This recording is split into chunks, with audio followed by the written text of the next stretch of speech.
been allowed to have happened. But Germany is totally controlled by Russia because they were getting from 60 to 70% of their energy from Russia and a new pipeline. And you tell me if that's appropriate, because I think it's not. And I think it's a very bad thing for NATO, and I don't think it should have happened. And I think we have to talk to Germany about it. On top of that, Germany is just paying a little bit over 1%, whereas the United States, in actual numbers, is paying 4.2% of a much larger GDP. So I think that's inappropriate also. You know, we're protecting Germany, we're protecting France, we're protecting everybody, and yet we're paying a lot of money to protect. Now, this has been going on for decades. This has been brought up by other presidents, but other presidents never did anything about it because I don't think they understood it or they just didn't want to get involved.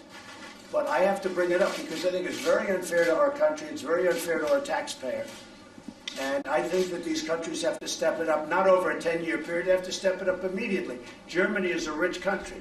They talk about they're going to increase it a tiny bit by 2030. Well, they could increase it immediately tomorrow and have no problem. I don't think it's fair to the United States. So we're going to have to do something because we're not going to put up with it. We can't put up with it, and it's inappropriate. So we have to talk. Now, if you look at it, Germany is a captive of Russia because they supply. They got rid of their coal plants. They got rid of their nuclear.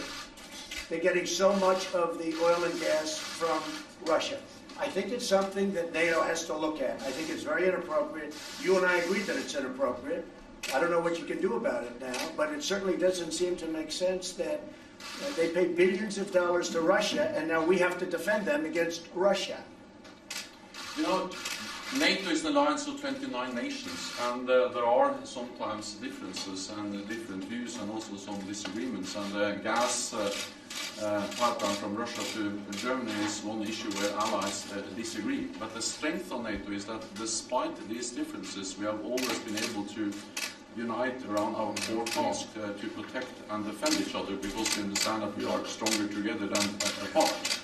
I think that 2 world wars and the Cold War taught us that we are stronger together than apart.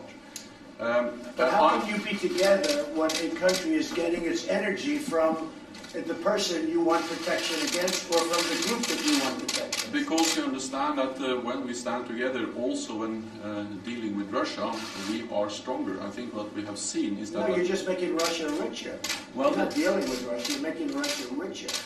So I think that even during the Cold War, NATO allies were trading with Russia. Then there have been disagreements about what kind of trade arrangements we should go I think trade is wonderful. I think energy is a whole different story. I think energy is a much different story than normal trade. And you have a country like Poland that won't accept the gas. You take a look at some of the countries, they won't